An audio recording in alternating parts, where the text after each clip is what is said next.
Hi అండి, ఈరోజు మా డిన్నర్లోకి వచ్చేసి బెండకాయ పులుసు అయితే చేసుకున్నాను. వాటి కోసం నేనైతే స్టవ్ ఆన్ చేసి ప్యాన్ పెట్టి ఒక 2 నుంచి 3 టేబుల్ స్పూన్ల ఆయిల్ అయితే వేసుకున్న తర్వాత ఆయిల్ హీట్ ఎక్కిన తర్వాత అందులోకి కొన్ని పోపులు ఇంకా కరివేపాకు రెబ్బలు అయితే వేసుకొని చిటపటలాడిన తర్వాత కట్ చేసిన ఆనియన్ ఇంకా పచ్చిమిర్చి కూడా వేసుకొని వేయించుకోవాలి.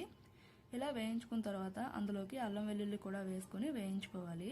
ఇలా వేయించుకున్న తర్వాత అందులోకి మనం కట్ చేసిన మీడియం సైజు బెండకాయ ముక్కలు అయితే వేసుకోవాలండి. ఇలా వేసుకున్న వాటిలోకి సరిపడినంత సాల్ట్ ఇంకా 1 టేబుల్ స్పూన్ పసుపు కూడా వేసుకొని ఒకసారి చుట్టూ అయితే కలుపుకోవాలి. ఇలా కలుపుకున్న తర్వాత మూత పెట్టి ఒక 2 నుంచి 3 నిమిషాల పాటు మీడియం ఫ్లేమ్లో అయితే మనం బెండకాయల్ని మగ్గించుకోవాలండి.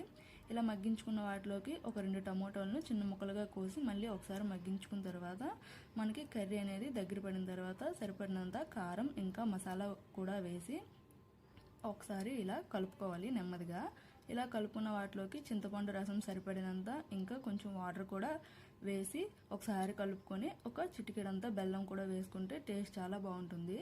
ఇలా వేసుకున్న తర్వాత ఒకసారి కలుపుకుంటే అంతేనండి, బెండకాయ పులుసు అయితే మనకి రెడీ అయిపోతుంది.